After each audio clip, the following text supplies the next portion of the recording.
When I asked for help during my operation, my fiancé texted me, LOL, you thought I'd cancel the Miami trip for your surgery? I replied back, my bad. What the nurse informed her when she called the hospital later changed everything. Hey, Reddit, get ready for this. So I'm about to share. My fiancé thought Miami was more important than my surgery, so I let her go on her trip. Things went completely crazy after that. You're going to love it. Names have been altered for obvious reasons, but everything else is 100% factual. Get your food. Let's get started. I'm a 27-year-old man who has been with Fiona for 3 years and is engaged to her for 6 months. We live in my apartment, which I've been paying for since before we met. After 8 months, she moved in and somehow never gave more than money for groceries. Had the whole thing figured out. Next summer, a beach wedding, a honeymoon in Greece, and a white picket fence. But the cosmos answered, nope, you were incorrect. That tumor was a blessing in disguise. One morning, I was completing a usual checkup. You know what to do. I thought I'd receive a lecture about my diet and be gone in 20 minutes. Dr. Williams is instead digging about my side with that look. This is going to ruin your whole month. Look, he says we need to do further tests. In doctor speak, that means, congratulations, something's trying to kill you. A week later, we had CT scans, blood tests, and sat in waiting rooms that smelled like hopelessness with hand sanitizer. I understand the decision. Benign tumor on my kidney, but it's in a place that makes it look like it has a personal problem with me. It's wrapped around some important underscore. That means they have to cut me open and get it out the right way. There is no other choice but surgery. Dr. Williams says, you'll be in the hospital for at least 2 to 3 days. It will take about 4 weeks to heal, and you'll need someone with you all the time for at least the first week. You can't drive, lift anything, or be alone. That's fair. I contacted my fiancée from the parking lot of the hospital. Tell her about the cancer. The procedure is set for April 15th. How I need someone to help me get better. I can hear her typing all the time. Most likely business emails or Instagram posts. It's hard to say which one is more essential to her. This person is the queen of multitasking. When I finish explaining, there's this long pause before she drops the bomb. April 15th? That week is for Miami. She really wants to know whether I can move the procedure to after her trip. It feels like I'm changing a dentist appointment instead of getting rid of a tumor. Sure, I'll just call Dr. Williams and ask if the tumor can wait 2 weeks for your tan. Says that the whole thing is normal and that the time is perfect for ruining her vacation. I try to explain that surgeons have waiting lists and that this was the earliest opening. I really need her help. She sighs like I'm asking her to give me a kidney. Okay, I'll just ask the gals. They are counting on me. I can't believe this is really happening. After that, she hangs up. I sat in the parking lot for 30 minutes thinking about how my fiancé put Miami Beach ahead of my life. Fiona gets home around 9 p.m. that night.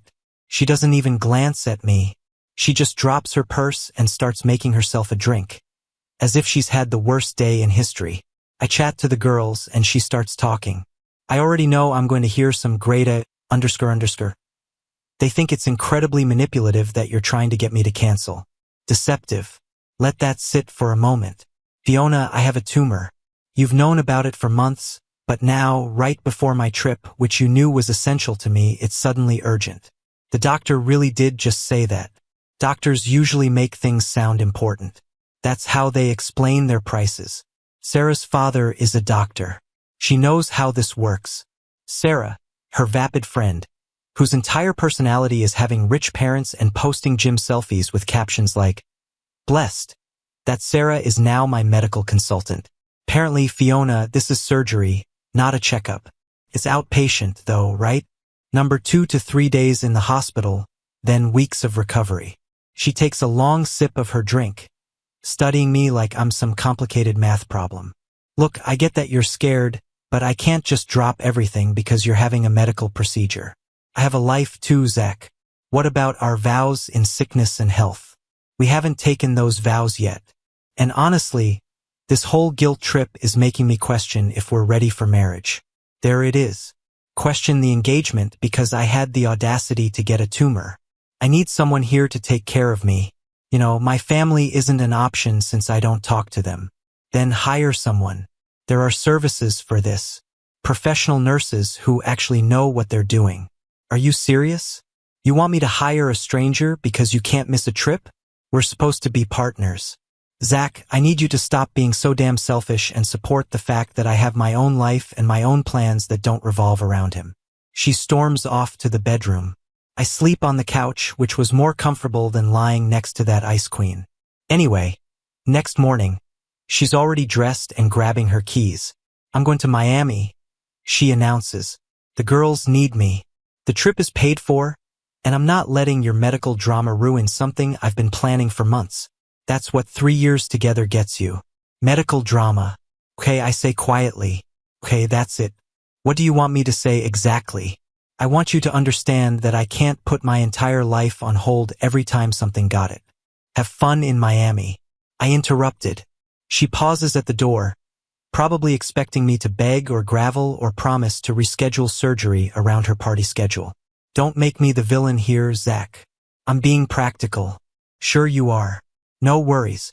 2 weeks later, I texted her one final time. Call it a last test of whatever humanity she had left. I'm really worried about this. I need you there with me. 3 hours later. LOL. Seriously? You actually thought I'd cancel Miami for your surgery? It's not even cancer. Stop being such a baby about it. I screenshot that message. My mistake. I texted back and it was my mistake. Thinking she was worth marrying. After Fiona's charming stop being such a baby text, I realized I needed to get my together fast. Surgery in 5 days, no support system, and apparently I'm on my own. First stop, work. Had to explain to my boss that I'd need time off for surgery and recovery. Mark's a good guy. Been through his own medical stuff, so he gets it immediately. He sets me up with HR to get my medical leave paperwork sorted. The HR lady, Janet, has this motherly energy and immediately goes into protective mode when she hears the situation. You'll need someone to drive you home from the hospital and someone to check on you for at least 48 hours. Family nearby? Not really. It's complicated. She writes down her personal number. Okay, if you get stuck, call me. This isn't something you handle alone. Now, I know some of you must be wondering why I haven't called my family. We don't have a relationship. I cut them off long ago, but that's another story. So, anyways, that night I started researching what recovery actually looks like. Forums, medical sites, first-hand accounts. Turns out I really will need 24/7 help for at least a week. Can't lift anything over 10 pounds. Can't drive while on pain meds. Need help getting in and out of bed for the first few days. Fiona was posting Instagram stories about Miami outfits while I'm researching post-surgical care instructions. The contrast was so stark it was almost funny. That's when I called Liam, best friend since college. The kind of guy who'd help you bury a body at 3 a.m. without asking questions. Bro, did you just tell me your fiancée is going to Miami while you have surgery? That's the situation. Yeah. What the hell is wrong with her? Is she mentally deficient? Did she hit her head as a child? Multiple times. Apparently, I'm being manipulative and dramatic. You have a tumor, US? Holy, undersir. That's not dramatic. Wait, I'm driving up there. Liam, you don't need to shut your mouth. I'm taking time off work. Someone should give a damn if you die on that table. It's outpatient. I said shut your mouth. I'm coming. This is why Liam's my boy. He drives up from Baltimore the day before surgery. Shows up with a duffel bag, groceries, and a bottle of the good stuff for after you're off the pain meds. So where's Princess Miami? Flight leaves at 6 a.m. She'll probably be wheels up before I'm even in pre-op. And she's really okay with this? Yeah, she's fine with everything. Liam shakes his head. 3 years, man. She's supposed to you know what? Undersir. Let's focus on you now. We spent the evening watching movies and ordering pizza. Just 2 friends hanging out before a medical procedure. The simplicity of having someone who actually gives a underscore hits me hard. This is what support looks like. Around 10 p.m. Fiona texts. Hope everything goes well tomorrow. Try not to be mad at me forever. Want me to respond? Liam asks. Nah, let her. Morning of April 15th. Fiona leaves at 5 a.m., gives me the weakest hug in history and says, try not to die or whatever. I'll bring you something back from Miami. Don't die or anything. That's the woman I was going to spend the rest of my life with. An hour later, Liam shows up with a duffel bag and a big grin on his face. Are you ready to kick this malignancy out? Landlord? Yes, sir. When we get to the hospital, the prep nurse's name badge says Pamela. She looks to be in her late 50s and has the intensity of someone who has seen every kind of family turmoil. Fiona is still the emergency contact. No, I changed it to Liam Crawford here. Pamela writes something down. It's nice to have help. Your fiancé wasn't able to come. Liam snorts. She is in Miami drinking. Priorities. Pamela's pen stopped writing. What? Miami? During your operation? Yes. And you're still going to marry this person? I don't think so. Pamela smiles. You are in really good hands here. We'll look after you extremely well. The surgery goes off without a hitch. Wake up tired, but without a tumor. Liam is sitting next to me and looking through Fiona's Instagram stories. Hey Zach, good morning. Dude, I don't have a tumor. No, you'll be okay. He hit me on the shoulder. A few minutes later, he proceeds to show me what Miss Miami has been saying. She posted about 15 times. Check out these Miami vibes with my girls and a lot of bikini pics. 2 hours ago, they __ even posted a group shot captioned, some things are more important than drama. DRAMA. Like you planned this whole tumor in your ass just to in my liver. Actually, whatever, bro, __ her. Around 6 p.m., my phone starts buzzing like crazy. Text after text. It was from her. Why aren't you answering? I know you're mad, but don't be childish. The least you could do is let me know you're alive. This silent treatment is really immature. Liam reads them, doing this perfect Valley Girl impression. Want me to respond? She's not going to like what I'm about to say. Nah, let her sweat. Oh, this is going to be fun. That's when the real show started. 8 p.m. The phone at the nurse's station rings. Pamela comes back 10 minutes later grinning like the Cheshire Cat. Your soon-to-be ex-fiancé is calling. She wants to speak with you immediately. Tell her I'm sleeping. Are you sleeping? Like a baby. Pamela's grin gets wider. Understood. She leaves and comes back 15 minutes later. She called 4 more times. Apparently, you're playing games and she has a right to know what's happening. Tell her whatever you think is medically appropriate. Oh sure, I will. Here's where Pamela earned her place in the Hall of Fame. Liam was eavesdropping and apparently Pamela told Fiona I was unconscious and unresponsive following surgical complications, and that only emergency contacts or immediate family members could receive detailed medical information per hospital protocol. Technically accurate, I was napping unconscious, not talking, unresponsive. Surgery is always complicated and Liam was my emergency contact immediate family by choice. The text went absolutely nuclear. What complications? Why are you unconscious? Why is Liam there instead of me? I'm your fiancé. Pamela said only emergency contacts WTF. Does that mean are you dying? I'm booking a flight right now. Liam reading these out loud with a hilarious voice. Oh, this one's good. If you die, I will never forgive you. What the hell does that even mean? Screenshotted. This is going to be fun. But the best part, she posted on Instagram, please pray for my fiancé. In an emergency. Maybe I should come home early. The responses came right away. OMG, what happened? Hold on, weren't you just uploading pictures of yourself in a bikini? Is everything all right? Then Jessica, her buddy, and Jessica's genuine friend all reply, didn't you say yesterday that he was being dramatic about routine surgery? She deleted Jessica's comment within minutes. But the internet is forever. Liam got a screenshot. Your fiancé is about to learn a valuable lesson about social media. He says, talk. Pamela comes back around 10 p.m. with my evening meds and a clipboard full of notes. Your fiancé called 6 more times. I've documented each conversation for medical records. What's she saying now? She demanded to speak with the surgeon, the hospital administrator, and threatened to call the state medical board about patient privacy violations. Because we won't give her detailed medical information about someone who's not her husband and explicitly removed her as emergency contact. Liam laughs. She's really doubling down on the crazy. Then she was crying about how this was all a misunderstanding and she just wanted to know you were okay. She was screaming about manipulation and conspiracy theories. She's hitting all the classics. I say, the overnight charge nurse is excited to take over. Apparently, word spread and everyone wants to see how this plays out. I turned off my phone and got the best sleep I'd had in weeks. The next morning, I woke up to 89 texts and 43 missed calls. Liam's been documenting everything. She FaceTimed me at 2 a.m. from some club bathroom, completely hammered, crying about how she made a mistake and needs to know you're okay. I told her you were in intensive care. Am I in intensive care? You're intensively eating Jell-O and watching Rick and Morty. Close enough. Pamela comes in for rounds, carrying what looks like a scorecard. Your fiancé called 18 times last night. 18. The night shift made it a competition. Every call earned points based on how dramatic she got. What's the high score?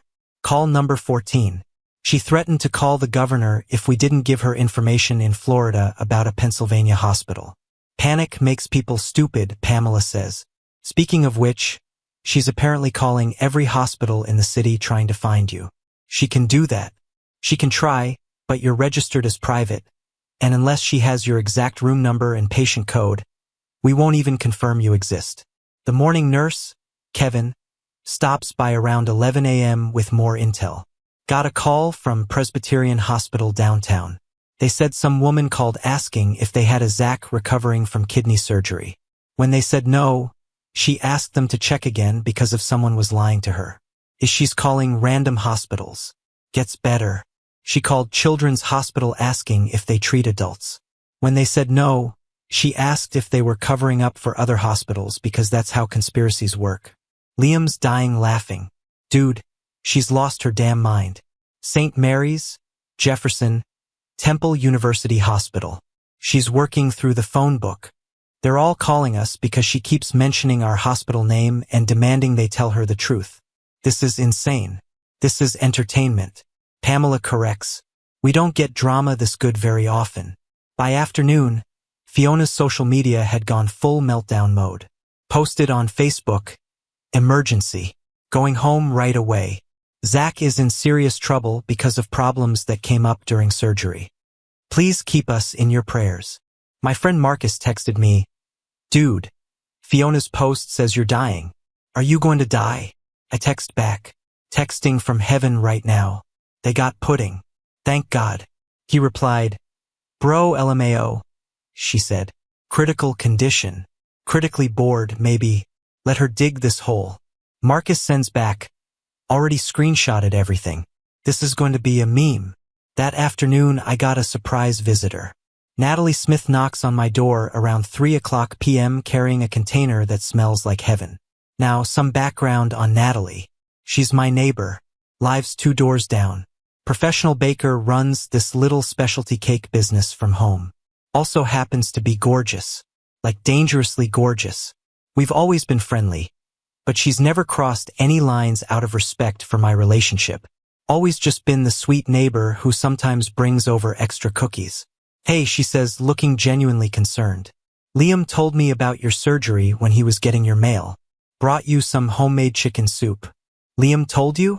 Wait, you made me soup? Yes. And some of those oatmeal cookies you always compliment.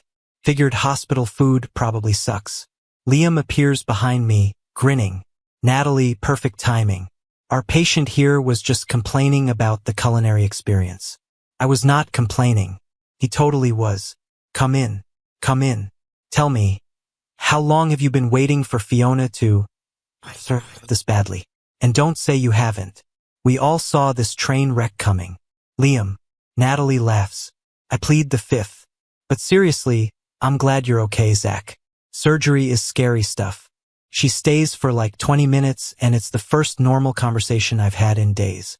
Genuine concern from someone who gives a _ whether I live or die. Where's Fiona though? She asks innocently. Miami, I say. During your surgery. Yep. Natalie blinks slowly. I'm sorry. What? It's a vacation. I don't even have words for that. None of us do. Liam adds, hence why I drove up from Baltimore to babysit this idiot. I glared at him, but Natalie replied, that's really sweet of you, Liam. Someone had to give a underscore. Clearly wasn't going to be Fiona. After she leaves, Liam's looking at me with this knowing grin. What? Nothing. Just interesting timing, that's all. It's soup. Underscore. It's homemade soup from the hot baker who's been waiting 3 years for you to notice she exists. Shut up. She's being neighborly. She's being strategic, and I respect the hell out of it. Oh, and I enjoy seeing you worked up like that. That's why I filled her in anyway. Underscore. You're welcome. Discharge day comes and I'm packing when Fiona finally tracks me down. She bursts through the door looking like she's been through a war. Hair's a mess. Makeup smeared. Still wearing a wrinkled Miami outfit. The dramatic entrance would have been more effective if she hadn't spent the last 48 hours calling every hospital in the tri-state area like some discount Nancy Drew. Oh, thank God you're alive.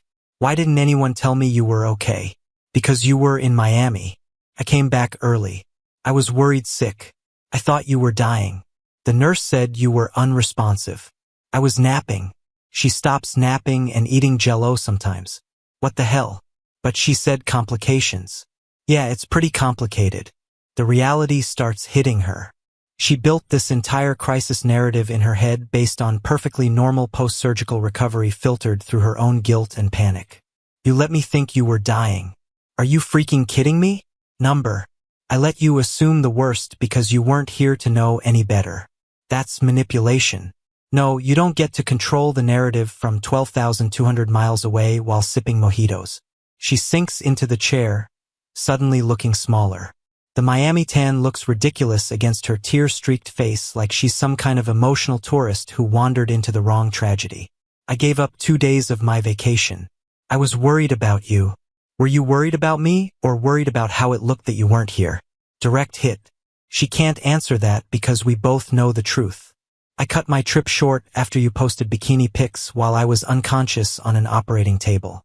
That's not fair. I pull the engagement ring out of my pocket and set it on the bedside table.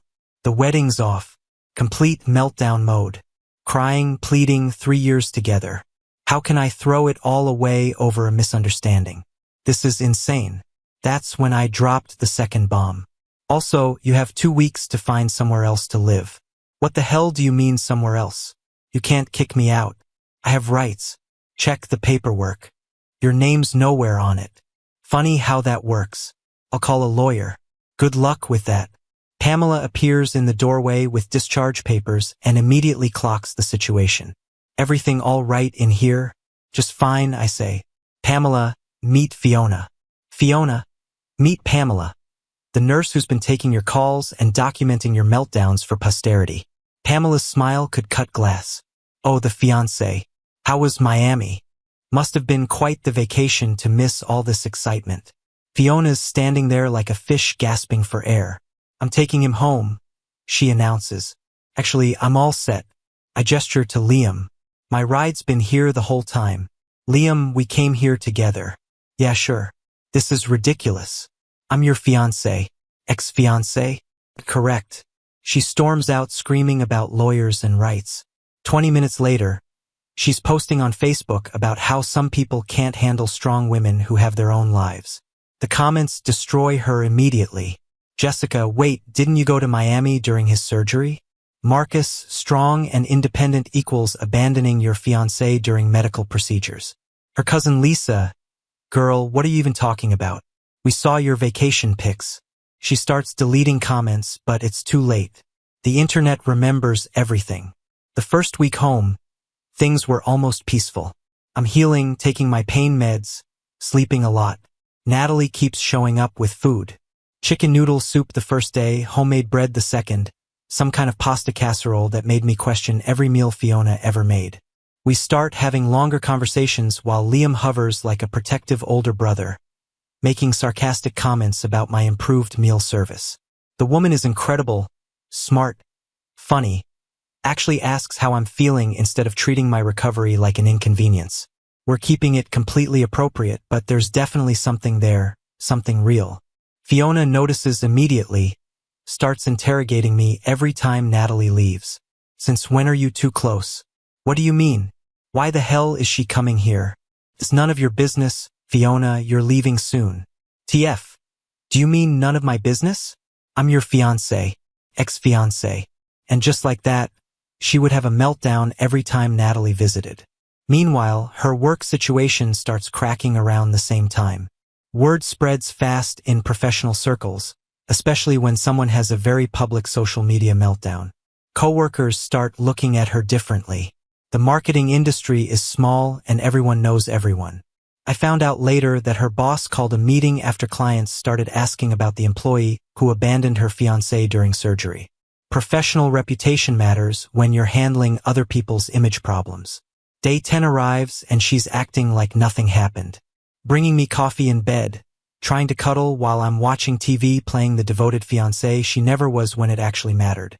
I know you're still mad about Miami, but we can work through this. There's nothing to work through. When will you get that we're done? Am I speaking Italian here? I made a mistake. People make mistakes. Cut it off. You're supposed to be packing. That's not fair. What's not fair is me wasting time on someone like you. Meanwhile, she's posting on social media about fighting for love and not giving up on what matters. The comments are universally brutal. Maybe fight for love before going to Miami during surgery.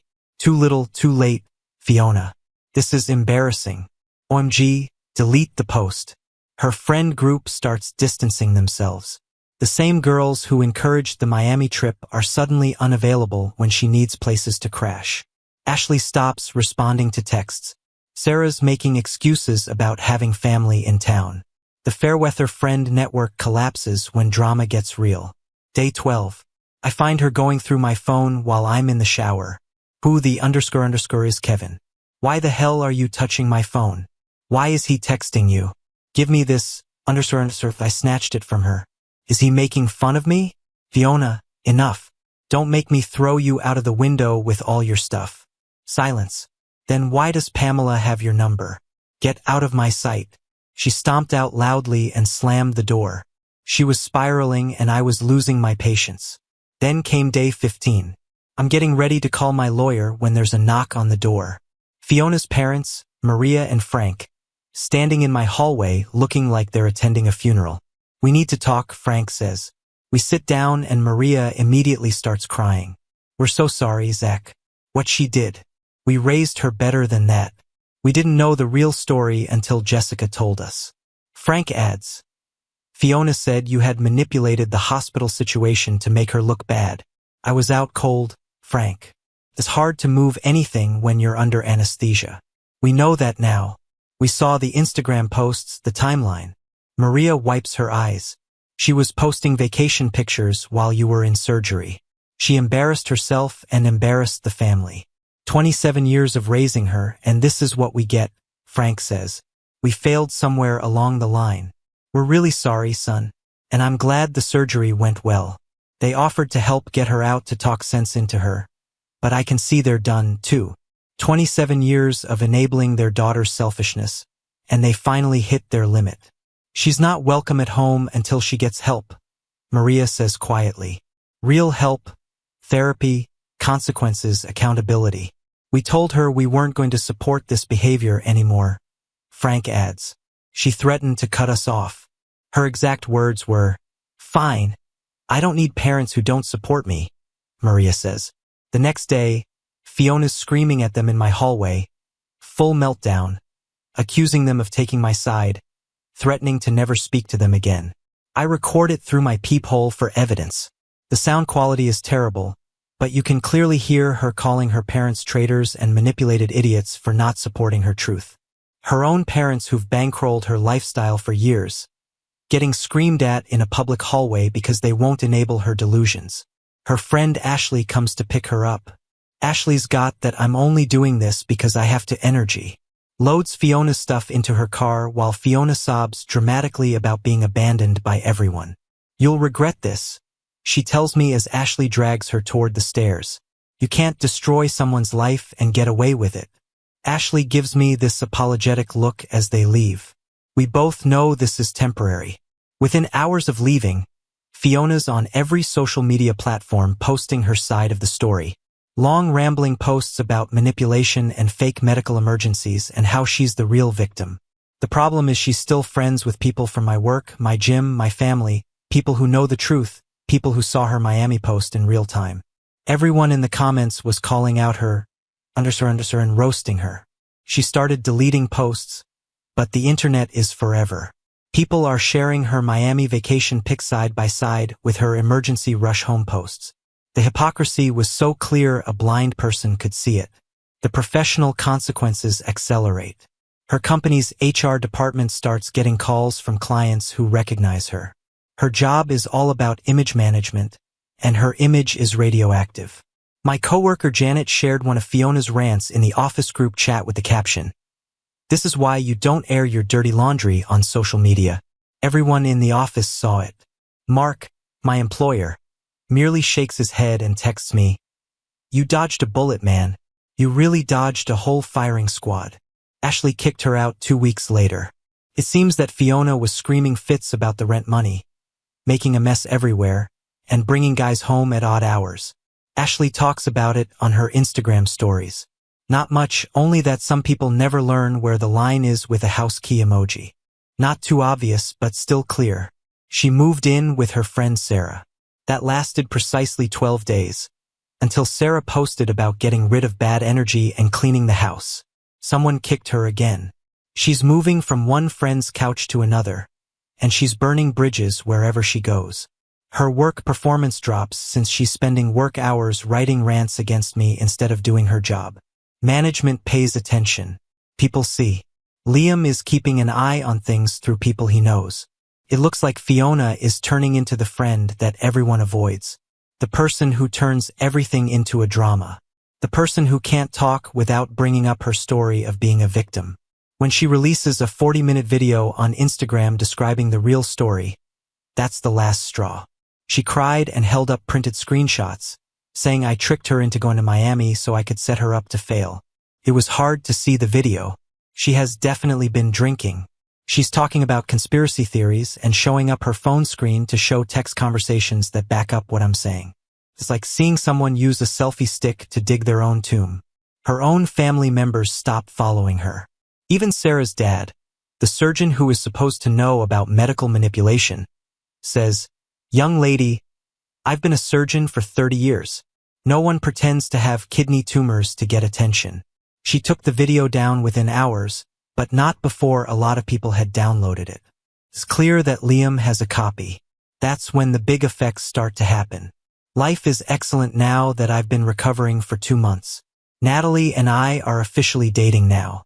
We're still taking it slow, but she's amazing. She gives me dinner 3 times a week, helps me with my physical therapy exercises, and never makes my recovery about her. It's like night and day compared to the 3 years I spent walking on eggshells around Fiona. Liam is still sleeping in my guest room. This is partly to help him heal, but largely because he likes being so close to Fiona's breakdown. He tells me what's going on every day, like it's his job. That's why Sarah kicked her. Where is Fiona residing now? Route 22 has a Motel 6. Things grow worse at work for her. She's working at some marketing firm downtown, and word travels fast in those circles. People knew who she was. She gets in trouble for using her personal social media too much at work. It looks like she's uploading Instagram stories from the restroom at work while still crying about being used and left behind. Her boss really does get in touch with me over LinkedIn. "Hey dude, I'm sorry to hear about your problems with Fiona. Since the Miami thing, she's been having a hard time at work. I wanted you to know that it's also harming her work life." Then the really bizarre __ starts. The first thing I saw was her automobile parked across the street from my building. Different times, yet always sitting there. Like a cheap private detective, she's keeping an eye on my residence. She comes around 7 p.m. on weekdays, probably after work, and stays there for hours. I sometimes see her smoking in the car. Sometimes she just stares at my windows like she's waiting for something to happen. It's both sad and creepy at the same time. Then the notes start to show up on my automobile. Weird, random __ scrawled on napkins and receipts. I know what you're doing with that neighbor. You can't hide the truth forever. You ruined everything we had for lies. It really feels like a serial killer. Liam finds one and takes pictures right away to prove it. He replies, she's officially lost it.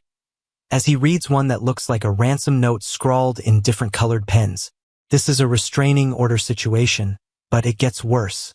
Natalie starts getting messages first on Instagram, then on Facebook, and then on her work email. Fiona found Natalie's bakery website and started giving 1-star reviews that said Natalie seduces sick men and breaks up happy relationships. The reviews are crazy. Housebreaker. This woman goes for males who are vulnerable after surgery. Behavior that is predatory. No stars. This baker ruined my relationship by giving my fiancé soup. Who does that? Yeah, who gives ill folk soup? What type of monster would do that? Next, she might volunteer to wash the laundry or something else evil. The phony reviews begin to hurt Natalie's business. People who might want to work with them see them and ask questions. She needs to tell her regular customers what's going on. Natalie shows me the messages, and they go from passive-aggressive to straight-up threatening. Don't touch what's mine. You don't know who you're fooling with. People who break apart homes receive what they deserve. Natalie says she's starting to get afraid.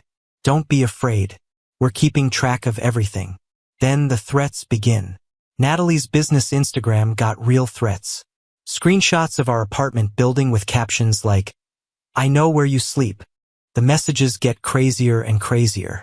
She says she will make Natalie go away, and vows that people who break up homes always get what they deserve. That's all.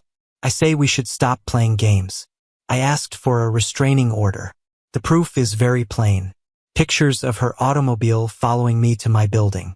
Screenshots of the threatening texts and copies of the crazy notes that were put on my car. The judge looks at it once and gives it right away.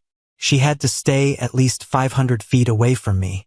My apartment, my job, and Natalie. Short-term alleviation. The stalking ends for approximately a week. No more notes, texts, or cars for Natalie. I start to suspect that she could have understood. The big finish is next. And let me tell you, you're going to enjoy this. It's around 10 p.m. Natalie and I are on the couch watching Netflix, and Liam is in the kitchen making grilled cheese.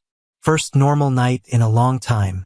Then we hear car doors slamming, footsteps on stairs, and someone banging on my door like the building is on fire.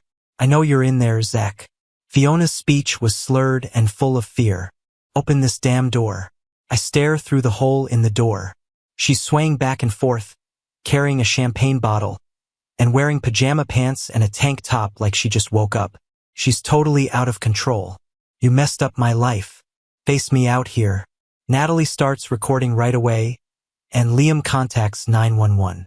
I keep looking through the peephole and writing down everything. I gave you everything of it. 3 years of my existence. She kicks the door, which leaves real scuff marks on the wood. That __ neighbor made you hate me. I get what's going on. It's a plot. She then sees the peephole and walks right up to it, her face looking weird in the lens. The view was really funny. She looked as scary as a goldfish. I know you're looking. Come out here like a guy. The doors of the neighbors start to open. Mrs. Patterson from 3B looks out. Mr. Johnson from 3A walks into the hallway. Fiona is too inebriated to notice or care that everyone is watching. Liam hangs up with 911 and smiles at me. Want to have some fun before the police show up? What do you mean? He goes into the kitchen and comes out with a box of flour. Believe me, we wait for her to start kicking again. Liam then opens the door just enough to spill the whole container over her head. She screams like a banshee, her face plastered with white powder, and she claws at it and falls back. It looks like a crazy ghost who got fired from a haunted house for being too dramatic. You __ crazy people. I'll show you all. This is an attack. Flour. It's flour. You crazy person. Liam calls from the other side of the door. Self-defense against someone breaking into your home. You also look like a really mad snowman. Natalie and I were laughing so hard we could not breathe. The police show up just as she's yelling threats and trying to get the flour out of her eyes. They see her covered in white powder from head to toe and plainly drunk outside an apartment she is not allowed to get near. The main officer looks at the scene. Fiona looked like a flower-covered nightmare. Me calmly giving them paper copies of the restraining order and screenshots of the threats. Natalie's video proof of the door kicking makes him shake his head. "Ma'am, you're under arrest for breaking a restraining order, being drunk in public, and harassing someone." "They assaulted me," she yelled. The officer coughed. I can tell. Let's go." They put handcuffs on her as she was still spitting flowers and yelling about manipulation and conspiracy theories. The neighbors are all watching from their doors, which is the best show this building has seen in years. Mrs. Patterson from 3B was really clapping and chewing something. That was better than watching Netflix.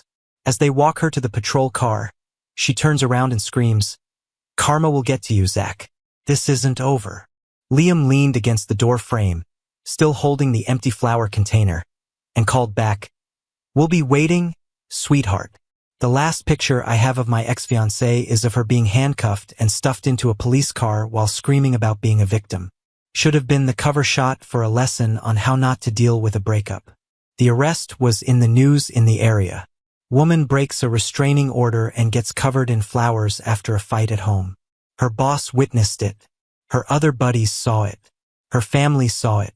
She lost her job in less than 2 days. Her reputation as a professional, which was already on the line, completely falls apart. 6 months later, she is living with family in a different state who don't really like her. Working in retail since no marketing firm will hire her after the online disaster, and she still posts about the unfairness she faced from time to time. In the meantime, I've fully recovered. Natalie and I are going to live together. Liam has enough blackmail material to last him for decades. And every morning I thank Toomer for showing me who Fiona truly was before I committed the biggest mistake of my life. It turns out that the greatest way to get back at someone is to get them coated in flour and then drag them away in handcuffs. Good game.